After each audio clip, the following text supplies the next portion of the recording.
The airfield existed at 0847 hours. By 0853, it did not. 6 minutes separated operational runway from scorched earth.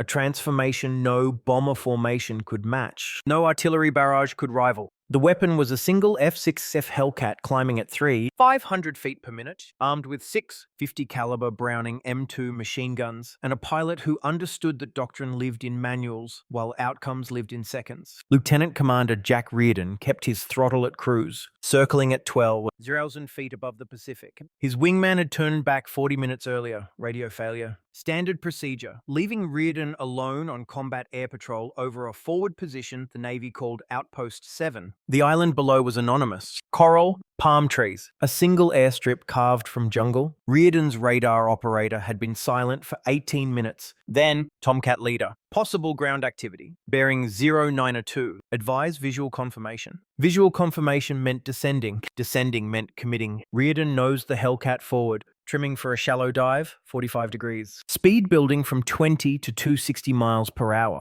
At this angle, 6 minutes from patrol altitude to strike range. At this speed, 14 seconds to close 2,000 yards. What he saw through the gun sight made his jaw tighten. 4 aircraft, Mitsubishi A6M Zeros, clustered near the runway's eastern threshold. 2 more taxiing toward takeoff position. Behind them, a fuel dump, perhaps 250 drums stacked in careless rows, 40 meters from parked aircraft. Behind his oxygen mask, Reardon whispered the calculation. Refuel time, 12 minutes. AA manning time, 50 seconds. My approach, 46. Standard operating procedure was unambiguous. TP did not engage ground targets without positive clearance. KP preserved altitude, maintained patrol geometry, protected the task force. Reardon had flown 700 hours under these rules. He had seen men die because someone broke them. He also understood mathematics. The radio crackled. No response from the carrier. No contact with his wingman. Just static and the Pratt & Whitney R2800 roaring behind the firewall. Reardon thought about the court-martial. He thought about the carrier task force 12 miles north. Unaware, vulnerable if those Zeros launched. He thought about the manual, the doctrine, the 19-year-old radio man who trusted that doctrine to keep him alive. Then he calculated fuel dump plus parked aircraft plus 46 seconds plus 6 Browning machine guns firing 800 rounds per minute. He pushed the stick forward. The airfield existed at 0847 hours. By 0853, no doctrine could explain what remained. Follow the manual or follow the math. Drop your answer below. The mission brief had been simple. 2 Hellcats, standard 4-hour SAP rotation, maintained 12,000 feet, vector as directed. Reardon and his wingman, Lieutenant Junior Grade Tom Carver,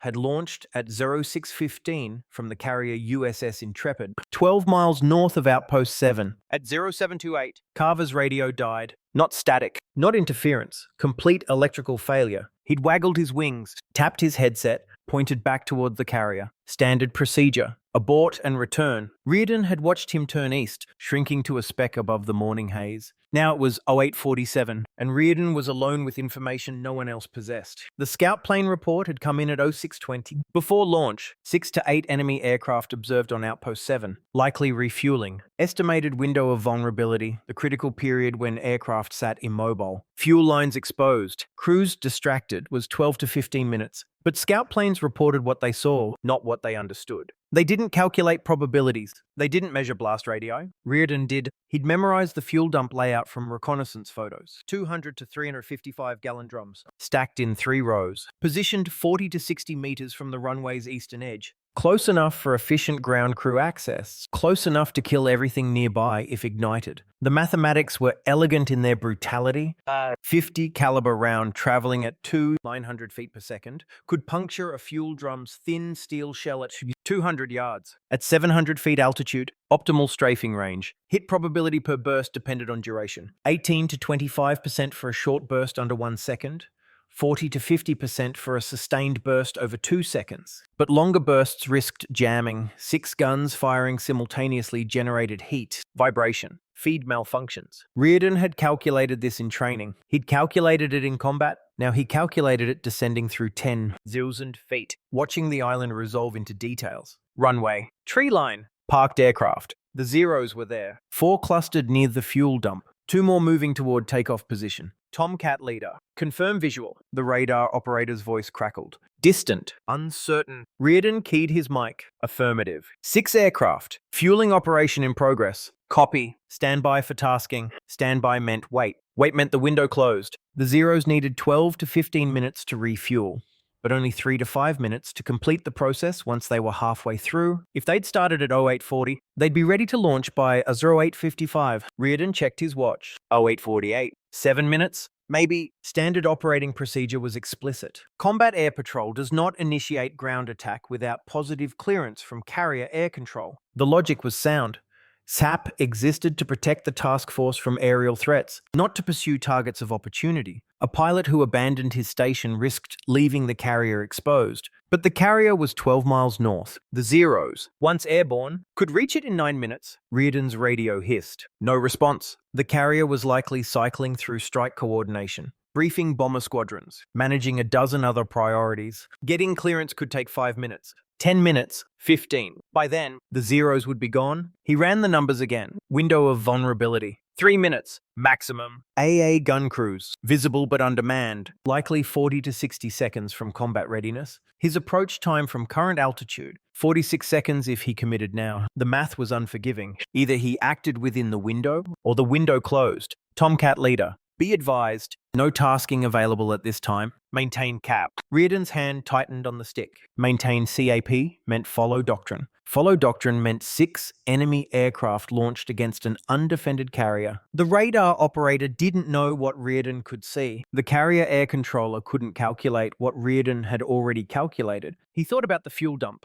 200 drums, each holding 55 gallons of aviation gasoline. If one ignited, the chain reaction would consume everything within 70 to 100 feet. The parked Zeros sat 60 feet away. One burst, one ignition, one decision. The carrier task force had 1,900 men aboard. The Zeros, if they launched, could kill dozens in a single bombing run. Reardon exhaled slowly, fogging his oxygen mask. 3 minutes, he whispered. And I'm the only one who knows. He nosed the Hellcat into a steeper dive. If you're the pilot, obey the order to wait, or trust the math and act. Tell me in the comments. Jack Reardon had logged 700 flight hours before he learned that mathematics could kill faster than bullets. It happened over the Philippines, November 1943. His squadron had rotated KP coverage in 15-minute intervals. Textbook procedure, designed to maintain continuous air superiority without exhausting pilots. The rotation was precise. One flight climbed to station while another descended for refuel and rearm. Overlap was built into the system. Overlap meant safety, except when it didn't. Reardon had been climbing through 8,000 feet when he saw the Zeros. 4 of them, low and fast, vectoring toward the carrier. His flight was 3 minutes from CAP altitude. The descending flight was already at 2,000 feet. Fuel gauges reading near empty. Ammunition expended. 3 minutes. In 3 minutes, the Zeros would be in bombing range. Reardon's flight leader had followed procedure. He maintained climb rate, preserved formation integrity, waited for radar vectors. By the time they reached combat altitude, 2 Zeros had penetrated the defense perimeter. One dropped a 500-pound bomb that missed the carrier's stern by 40 feet, close enough to buckle deck plating and kill a damage control team. The after-action report praised the flight leader's discipline. It noted that early engagement would have risked fuel starvation and compromised squadron cohesion. The report was correct. Reardon attended the funeral for 3 men who died because procedure had been followed perfectly. He never forgot the arithmetic. 3 minutes equaled 180 seconds, equaled the difference between interception and catastrophe. After that, he calculated everything. He calculated dive angles by eye, compensating for airspeed and altitude without instruments. He calculated ammunition expenditure by sound. Each Browning M2 fired 30 rounds per second. 6 guns meant 180 rounds per second. A 2-second burst consumed 360 rounds and generated enough recoil to shift his aim by 3 degrees at 800 yards. He calculated enemy response times. A Zero's roll rate at 250 miles per hour was roughly 120 degrees per second. A Betty Bomber's defensive gunner needed 4 to 6 seconds to acquire a target and open fire. Anti-aircraft crews required 40 to 60 seconds to man their stations after an alert. Less if they were already on watch, more if they were distracted. Reardon's squadron mates called him Slide Rule. Some meant it as a compliment. Others didn't. He'd flown 60 hours of combat since the Philippines. He'd shot down 3 enemy aircraft, damaged 2 more, and returned from every mission without a scratch on his Hellcat. His gunnery scores were average. He didn't aim by instinct. He aimed by calculation, but calculated aim didn't miss. His commander had written in his fitness report, "LTCDR Reardon demonstrates exceptional technical proficiency and situational awareness, recommended for advanced tactical instruction." What the report didn't say, Reardon understood the cost of hesitation. He'd seen hesitation kill men who deserved to live. He'd seen procedure protect the wrong people at the wrong time. Now, descending through 9,000 feet above Outpost 7, he ran the same calculations he'd run 100 times before. Current altitude, 9,000 feet. Target altitude, 700 feet. Dive angle, 55 degrees. Descent rate at this angle, roughly 200 feet per minute. Time to attack range, approximately 2 minutes. Distance to target, 2,000 yards. Approach speed, 280 miles per hour. Time from visual acquisition to firing range, 14 seconds. Fuel dump position, 60 feet from parked aircraft. Blast radius of 255-gallon drums. Estimated 70 to 90 feet, possibly more depending on chain reaction propagation. Secondary explosions from aircraft fuel tanks, likely. AA gun readiness, 3 guns visible. Crews present but not at stations. Manning time if alert triggered, 40 to 60 seconds. His approach time, 46 seconds. Reardon exhaled slowly, watching the numbers align like tumblers in a lock. He knew what breaking orders meant. Court-martial, possible discharge. The end of a career he'd built through discipline and precision. The Navy didn't reward initiative that violated doctrine. It rewarded obedience. But the Navy also rewarded results, and Reardon had learned that 3 minutes could mean the difference between a carrier afloat and a carrier burning. He tightened his grip on the stick, feeling the Hellcat respond to his touch.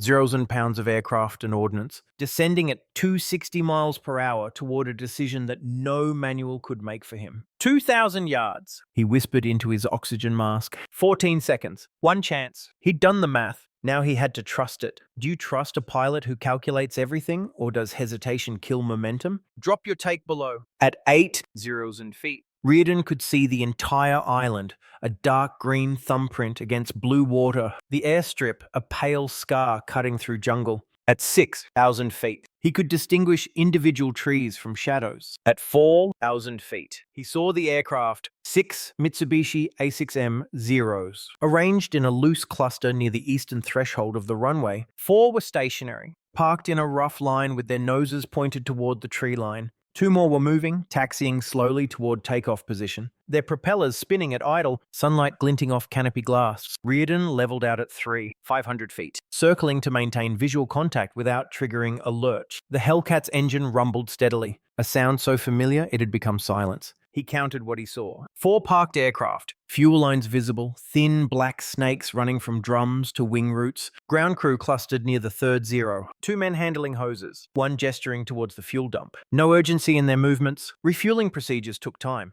They had time. Behind the aircraft, the fuel dump, hundreds of 55-gallon drums arranged in 3 dense rows. Each row maybe 30 drums long. Simple arithmetic. 200 drums, possibly more. 11,000 gallons of aviation gasoline, stacked like ammunition waiting for a spark. And between the drums and the aircraft, 60 feet, maybe less. Reardon's jaw tightened. He shifted his attention to the anti-aircraft positions. 3 guns, 20mm Type 98s, positioned at the runway's perimeter. Standard Japanese defensive layout. 1 gun covering the approach vector, 2 covering flanking angles. Effective range roughly 2,000 yards. Effective ceiling 10,000 feet. The guns were manned, but not ready. Reardon could see crew members near the emplacements. 4 men at the nearest gun, 3 at the others, but they weren't at their stations. 1 man was smoking. 2 others were watching the refueling operation. The rest appeared to be waiting, relaxed, rifles slung over shoulders. He calculated their response time. From current posture to combat ready, 40 seconds minimum, 60 seconds if they were caught off guard. Manning a 20mm required coordination, loader,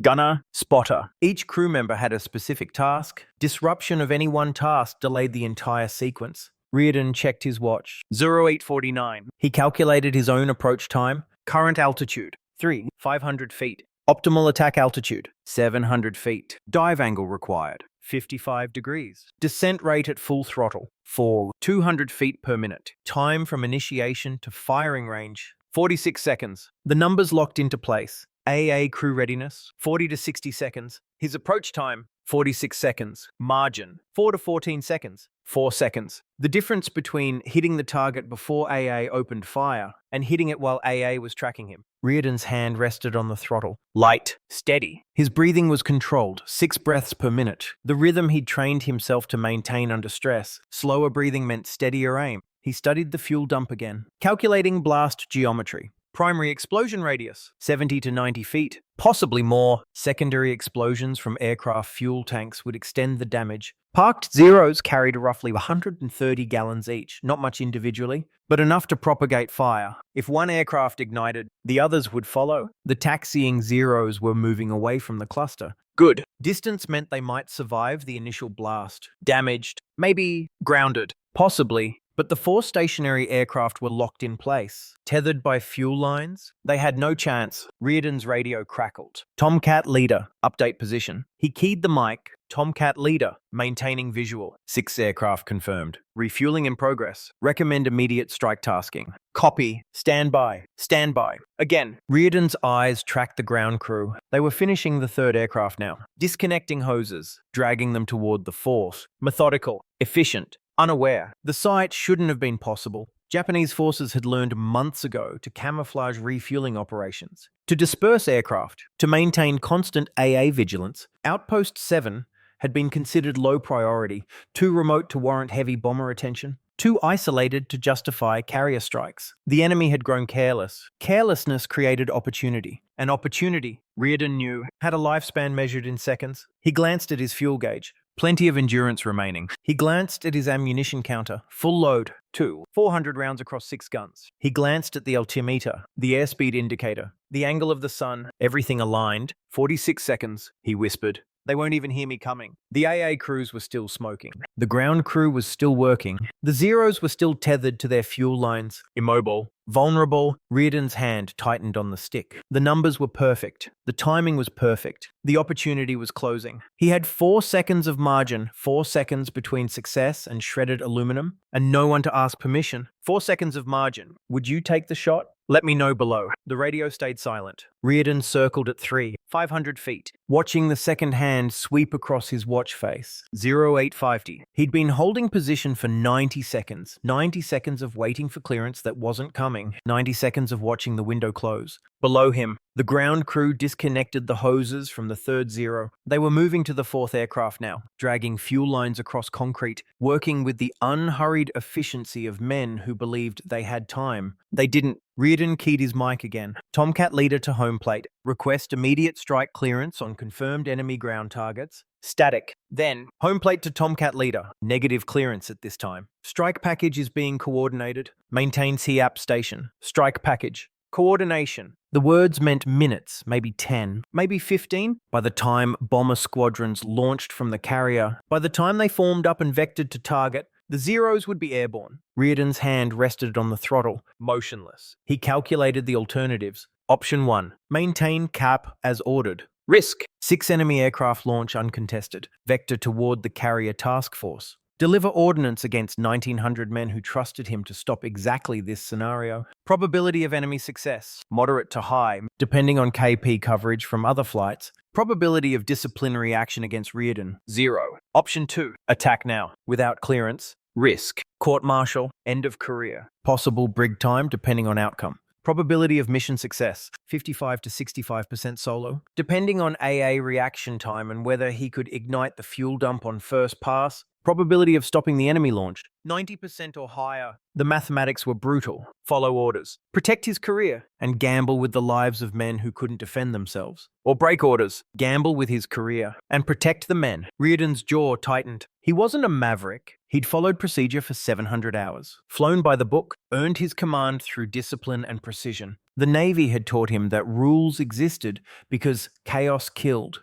That structure saved lives when instinct failed, but the Navy had also taught him to calculate, and the calculation was clear. 6 enemy aircraft, fully fueled, armed with bombs or torpedoes, flight time to carrier, 9 minutes at cruise speed. Current SHAP coverage over the task force. Uncertain, his wingman had aborted, and he didn't know if replacement had launched. Even if replacement was airborne, they'd be climbing to station, not positioned for immediate interception. The Zeros would have a window. Not a large window, but enough. Reardon thought about the Philippine funeral. 3 men dead because procedure had been followed perfectly. He thought about the 20 seconds that separated interception from catastrophe, the 20 seconds that doctrine couldn't recover. He thought about the fuel dump below him. 200 drums, 60 feet from parked aircraft, unguarded, vulnerable. 1 pass, 1 burst, 1 ignition. His breathing slowed, 5 breaths per minute now, deep and controlled. His heart rate was elevated but steady. Training took over when conscious thought became too loud. The radio crackled. Tomcat leader, be advised, strike package ETA, your position is 22 minutes. Maintain, 22 minutes. Reardon's hand moved before he finished the thought. He pushed the throttle forward, nosed the Hellcat into a dive, and felt the airframe shudder as speed built. The Pacific tilted, blue water, green island, pale runway, all rotating into the gunsight's centerline. 46 seconds to target. He'd made the calculation 100 times. He'd rehearsed the geometry, the angles, the speeds. Now it was just execution, math converted to motion, theory tested against steel and fuel and gravity. The airspeed indicator climbed 240 miles per hour, 260, 280. Dive angle, 55 degrees. Steep enough to build speed, shallow enough to maintain control during pullout. Altitude unwinding, 3,000 feet, 500. 2,000. He armed his guns, 6 Browning M2s, chambered and ready.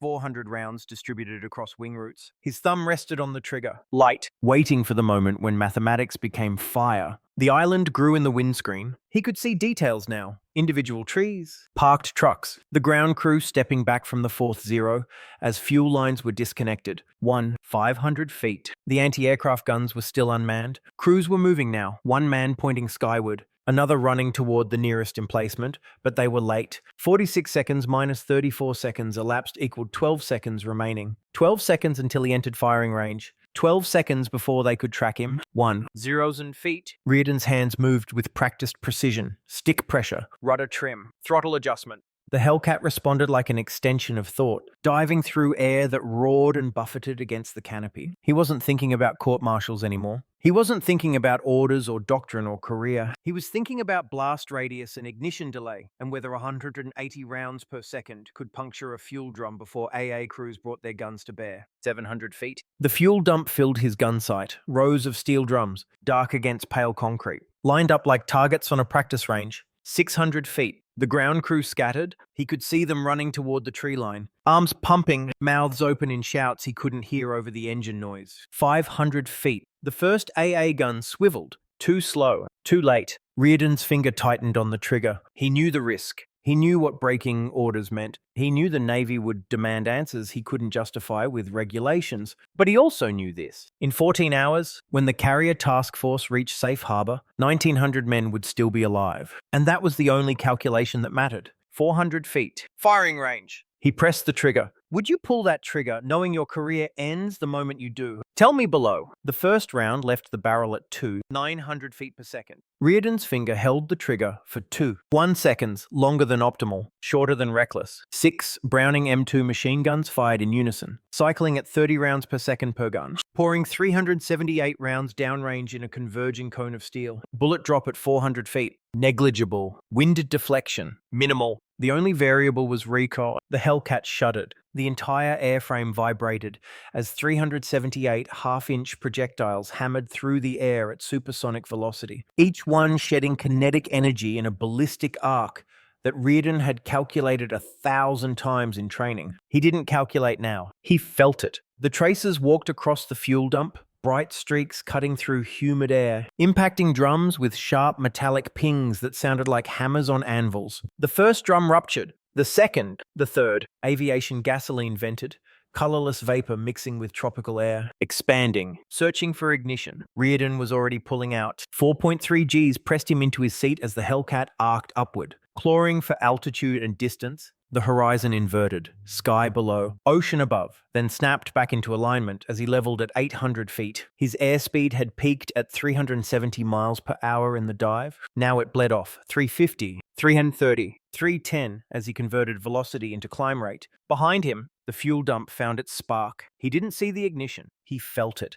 A pressure wave that slapped the Hellcat's tail. A concussive thump transmitted through the airframe like a depth charge detonating underwater. Then light. The rearview mirror flared white, then orange, then red. Reardon didn't look back. He was climbing, throttle firewall, stick pressure smooth and constant, watching the altimeter unwind upward 900 feet. 1, 0, 1, 200. The anti-aircraft guns opened fire. Tracers arced past his canopy, 20mm shells, bright green, moving slowly enough that he could see individual rounds. Too slow. The gunners were tracking where he'd been, not where he was going. Basic deflection error. They'd trained on bombers. Slow, straight, predictable. A diving Hellcat pulling 4Gs was geometry they hadn't practiced. Reardon jinked left, then right, not evading but calculating. The AA gunners would need 6 to 8 seconds to correct their aim. He needed 4 seconds to clear their effective envelope. 500 feet. Clear. He leveled out, throttle back to cruise, breathing hard inside his oxygen mask. His hands were steady. His heart rate was elevated,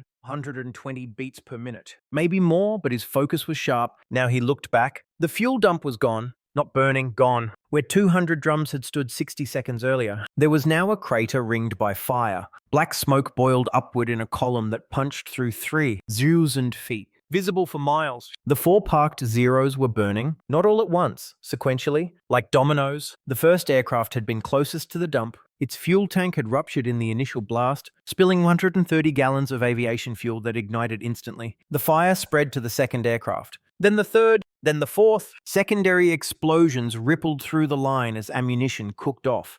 20mm cannon rounds detonating in wings, tracers arcing randomly into the sky like fireworks. The runway was covered in debris, steel drum fragments, aircraft parts, burning fuel, all scattered across concrete in a pattern that matched the blast radius Reardon had calculated. 70 to 90 feet primary, 150 to 200 feet secondary. The 2 Zeros that had been taxiing were still intact, damaged, maybe grounded certainly, but not destroyed. They'd been far enough from the blast to survive. One had veered off the runway into grass. The other had stopped mid-taxiway. Its pilot presumably dead or unconscious. Reardon counted the tactical result. 4 aircraft destroyed outright. 2 aircraft damaged and grounded. Runway unusable due to debris field. Fuel dump eliminated. AA guns still functional but undermanned. Crews had scattered during the blast. And he could see men running back toward their positions now. Too late. Mission success. 90%. His survival probability had been 55 to 65%. He'd beaten the odds. Now came the part he couldn't calculate.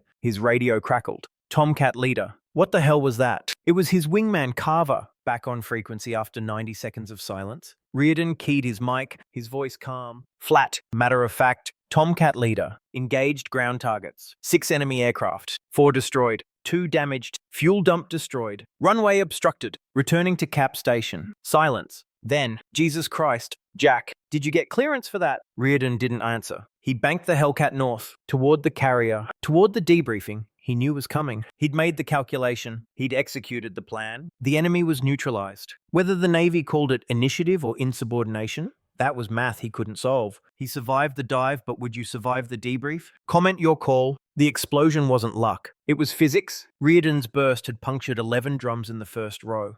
11 half-inch holes in thin steel, each one releasing pressurized vapor into tropical air. Aviation gasoline doesn't burn in liquid form. It vaporizes first, mixing with oxygen in ratios measured by chemists, then ignites when temperature and pressure align. The alignment took 6 seconds. A single tracer round, one of the 378 Reardon had fired, struck a drum at an angle that generated friction heat. Not much. Roughly 400 degrees Fahrenheit at point of impact. Aviation gasoline ignites at 495 degrees in open air. Lower in confined spaces where vapor concentration is higher. The vapor between the drums was confined. The temperature was sufficient. Ignition. The first drum didn't explode. It erupted. 55 gallons of fuel converted to expanding gas in less than a second, generating a pressure wave that traveled outward at 100 feet per second, the speed of sound in heated air. The wave hit the second drum, rupturing its seams, then the third, then the fourth. Cascade failure. By the time the 10th drum ignited, the blast radius had reached 70 feet.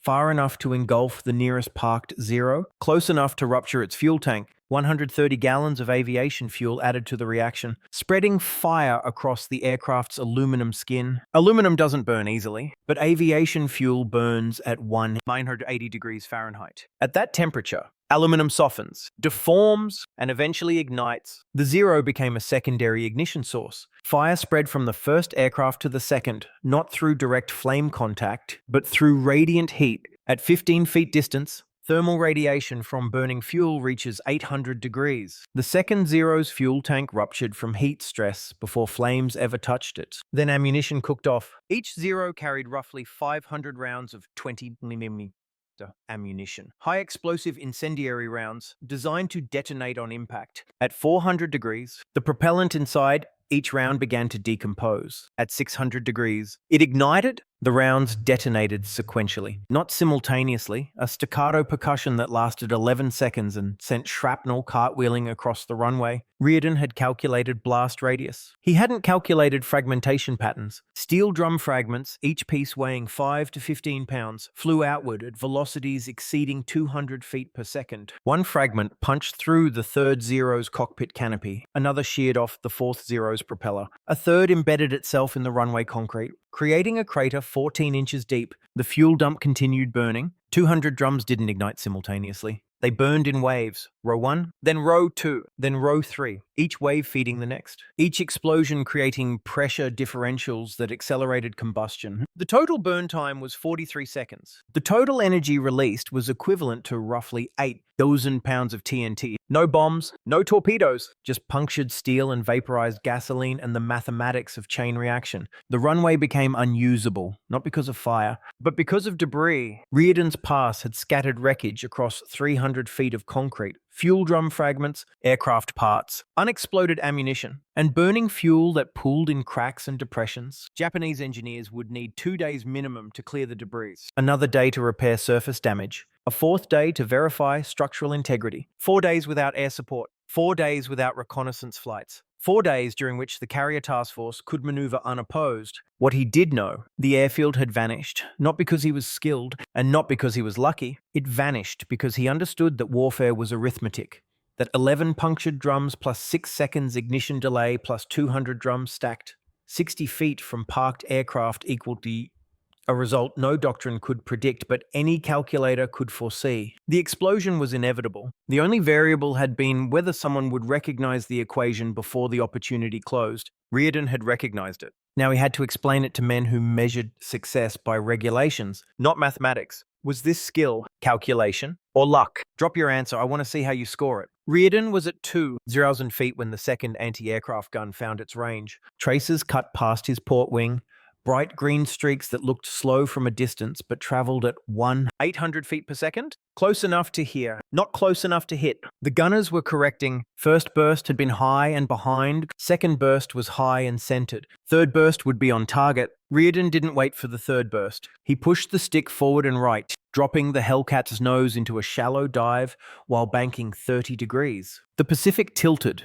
blue water filling the windscreen, horizon rotating, then leveled as he pulled out at 800 feet. Speed, 310 miles per hour. Altitude, low enough that the ocean's surface texture was visible. Whitecaps, wave patterns, the occasional bird scattering from his approach. AA guns had effective range based on altitude and angle. At 2,000 feet, they could track him for miles. At 800 feet, their depression angle maxed out at roughly 15 degrees, steep enough to engage if he flew straight, shallow enough to evade if he stayed low and maneuvered. Reardon stayed low. He skimmed the water at 300 feet, throttle at cruise, watching his fuel gauge and scanning the sky behind him. The black smoke column from Outpost 7 rose like a beacon, visible for 20 miles, maybe more. Every ship in the task force would see it, every radar operator would mark it, and every intelligence officer would want to know who authorized the strike. His radio crackled. Tomcat leader. Home plate actual. Report status. Home plate actual. Not the radar operator, the carrier's air boss. The man who controlled all flight operations. The man who would decide whether Reardon's decision was brilliant or insubordinate. Reardon keyed his mic. Tomcat leader. Status green. Engaged 6 enemy aircraft on ground. Outpost 7. 4 destroyed. 2 damaged. Fuel dump destroyed. Runway obstructed. No damage to aircraft. Returning to station. Silence. 10 seconds. 15. Then, copy. Tomcat leader. Maintain current heading. Strike assessment team is launching for confirmation. Not well done. Not unauthorized engagement. Just acknowledgement. Neutral. Procedural. The tone of a man who wasn't ready to commit to judgment. Reardon understood. The air boss was waiting for damage assessment, waiting for intelligence analysis, waiting to see whether Reardon had prevented an enemy attack or violated doctrine for no strategic gain. The radio crackled again, different voice. Familiar. Jack, you still alive? Carver, his wingman, back on frequency after his radio had died 90 minutes earlier. Reardon allowed himself a thin smile. Affirmative. You miss anything good? Just the entire goddamn airfield exploding. What the hell did you hit? Fuel dump. Drums were stacked too close to parked aircraft. Jesus. I saw the smoke from 12 miles out. Thought it was a carrier strike. One Hellcat. One pass. Silence on the radio. Then Carver's voice, quieter. They clear you for that. Reardon didn't answer immediately. He checked his 6 empty sky. No pursuit. No contacts. The Zeros that survived were grounded. The AA guns were out of range. He was alone with 150 miles of ocean between him and the carrier. Negative, he said finally. Strike package was 22 minutes out. Window was closing. Another pause. Then, you know they're going to crucify you for this. Maybe. Or pin a medal on you. Maybe. Which one are you hoping for? Reardon watched the horizon. Flat. Endless. Blue merging with blue. He thought about the fuel dump, the parked Zeros, the 46 seconds that separated opportunity from loss. He thought about the 1,900 men on the carrier who would never know how close 6 enemy bombers had come to launching. Neither, he said. I'm hoping the math holds up. Carver didn't respond. Reardon didn't elaborate. The Hellcat droned on, steady and reliable, burning fuel at 28 gallons per hour, carrying him back toward a debriefing he couldn't predict and a career that might end before sunset. His hands were steady on the stick. His breathing had returned to normal, 6 breaths per minute. Controlled, measured. His heart rate was elevated but manageable. He'd survived the dive. He'd survived the AA fire. He'd survived the exit. Now came the part that couldn't be calculated, explaining to men who worshipped procedure why he'd ignored it, and convincing them that mathematics justified disobedience. The carrier appeared on the horizon 20 minutes later, a grey wedge against blue water. Flight deck angled, aircraft spotted for launch. Reardon could see the landing signal officer's platform, the arresting wires, the deck crew waiting. He keyed his mic. Tomcat leader, requesting approach clearance. Tomcat leader, cleared to land, signal ball on final. No congratulations, no reprimands, just procedure. Reardon banked toward the carrier, lining up on the approach vector, watching his airspeed bleed off as he configured for landing. Flaps down, gear down, hook down. The Hellcat settled onto the deck with a jolt. Arresting wire caught. Aircraft stopped. Engine still running. Deck crew swarmed immediately, chocking wheels, signaling him to shut down. Reardon pulled the mixture to idle cutoff. The Pratt & Whitney coughed once, then fell silent. In the sudden quiet, he could hear his own breathing, calm, steady, the rhythm of a man who'd done the math and trusted the result. Whether the Navy agreed with his calculation, that would be decided in the next hour. He climbed out of the cockpit and walked toward the island superstructure, where 3 officers were waiting. The dive's over. Now comes the debrief. Would you confess everything or let the results speak? Tell me below. The debriefing lasted 47 minutes. Reardon sat in a grey-walled room below the carrier's flight deck, surrounded by 3 officers. Commander Hayes, the air boss. Lieutenant Commander Morrison, Intelligence, and Captain Strand, the carrier's executive officer. A stenographer sat in the corner, recording every word. Hayes spoke first. Walk me through the engagement. Start from when you broke patrol altitude. Reardon kept his voice level. 0848 hours. I observed 6 enemy aircraft on the ground at Outpost 7. 4 parked near the eastern threshold. 2 taxiing toward takeoff position. Fuel dump was visible. Estimated 200 drums, positioned 60 feet from parked aircraft. I requested strike clearance. Home plate advised strike package ETA was 22 minutes, and you assessed that was too long. Affirmative. Sir. Enemy refueling operations typically complete within 12 to 15 minutes. Window of vulnerability was closing. I calculated that enemy aircraft would be airborne before strike package arrived. Morrison leaned forward. You calculated? Did you have confirmation from intelligence? Negative. Sir, I had visual confirmation of refueling in progress and tactical assessment based on standard enemy procedures, so you made a command decision without clearance. Yes, sir. Silence. Hayes glanced at Strand, then back to Reardon. Continue. Reardon described the dive angle. Speed, altitude, He described the burst duration, the target selection, the pullout. He described the explosion, the secondary fires, the debris field. He used numbers, not adjectives. He reported facts, not justifications. When he finished, Morrison opened a folder. Reconnaissance confirms your assessment. 4 enemy aircraft destroyed. 2 damaged beyond flight capability. Fuel dump completely eliminated. Runway obstructed by debris. Estimated clearance time, 72 hours minimum. Hayes tapped the table. Casualties. Ground crew scattered before impact. Sir. AA crews survived. No confirmed enemy KIA from aerial observation. And you survived without a scratch. Yes. Sir. Captain Strand spoke for the first time, his voice quiet, measured. Lieutenant Commander Reardon, do you understand that you violated standing orders? That combat air patrol doctrine explicitly prohibits ground attack without positive clearance. I understand, sir. Do you understand that your actions could have resulted in loss of aircraft, loss of pilot, and compromise of CAP coverage over this task force? I understand, sir. Then explain to me why you thought this was acceptable. Reardon met Strand's eyes. Sir. I calculated the risk. Solo attack survival probability was 55 to 65%. Enemy launch probability, if I didn't engage, was 70% or higher. If those 6 aircraft reached the task force, they represented a threat to 1,900 personnel and critical naval assets. The tactical math supported engagement.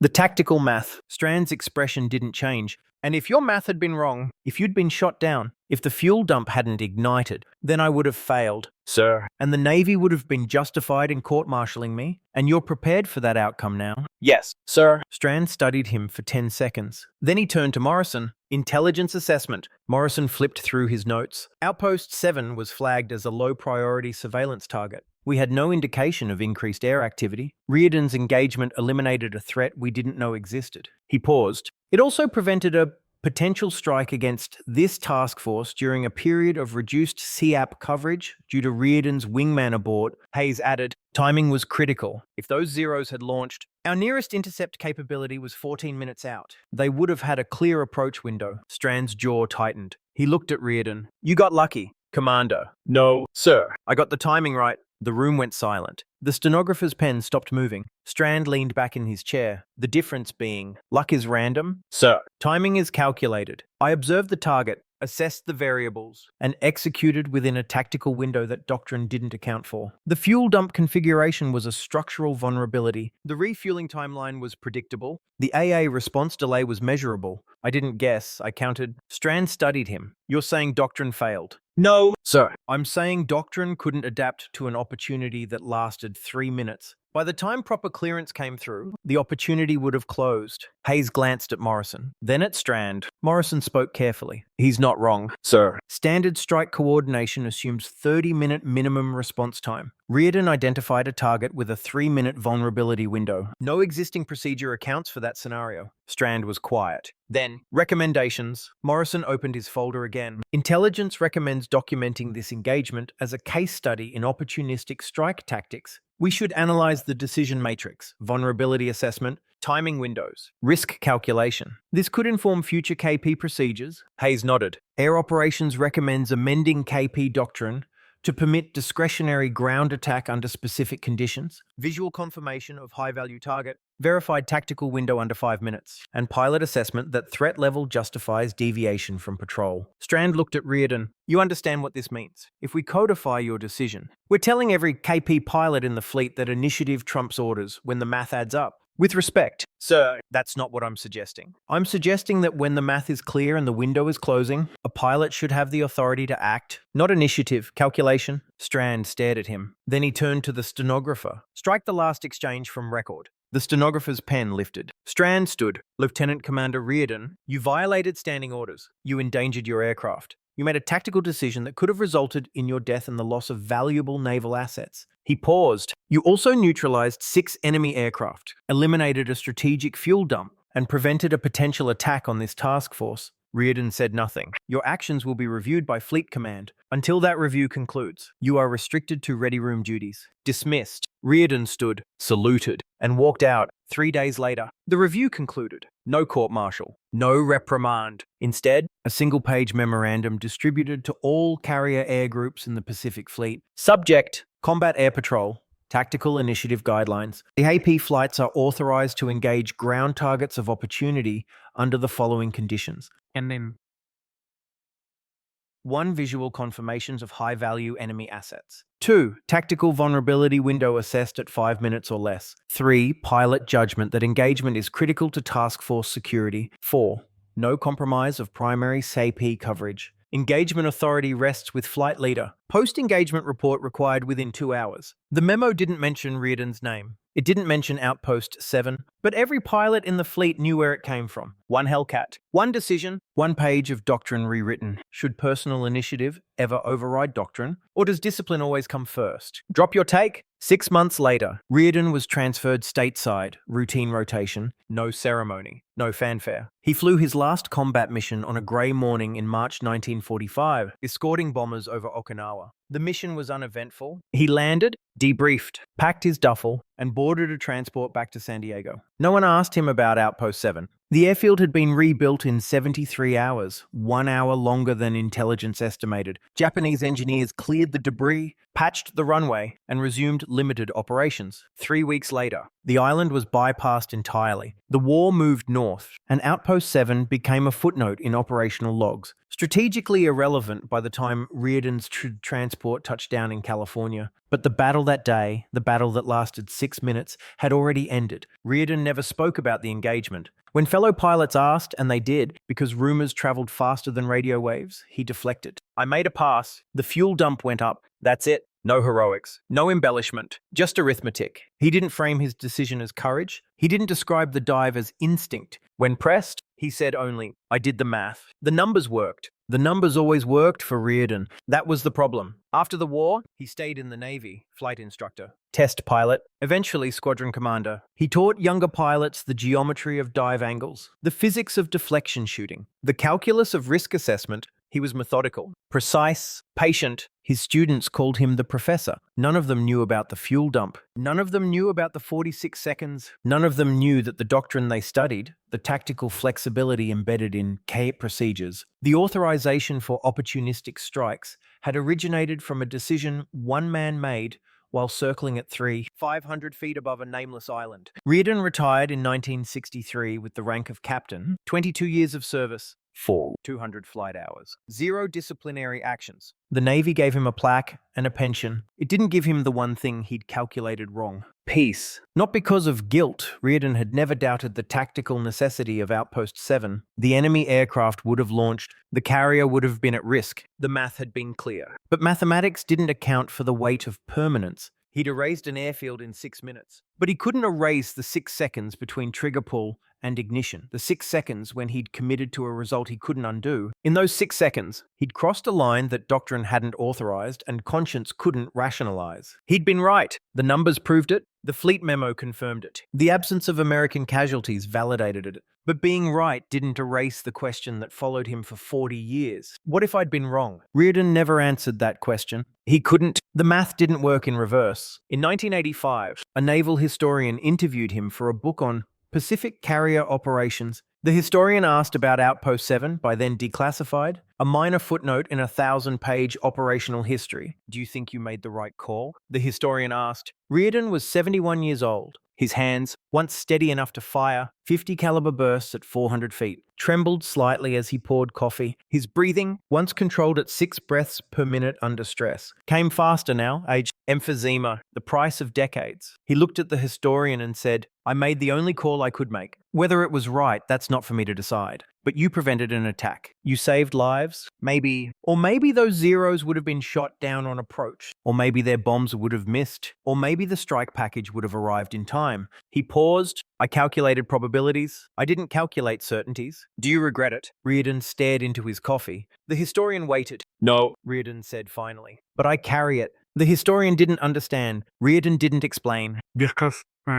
Jack Reardon died in '94, age 80, in a hospital in Coronado. The obituary in the San Diego Union Tribune mentioned his service record, his decorations, his 22 years in uniform. It didn't mention Outpost 7, his logbook, 700 hours of entries. Meticulous, precise, sat in a storage box in his daughter's garage. She never opened it. She didn't know what it contained, But on page 247, dated November 14th, 1944, there was a single line written in pencil, barely legible after 50 years. Outpost 7, 6 aircraft, 46 seconds, math held. Below it, in the same hand, a question he'd never answered. At what cost?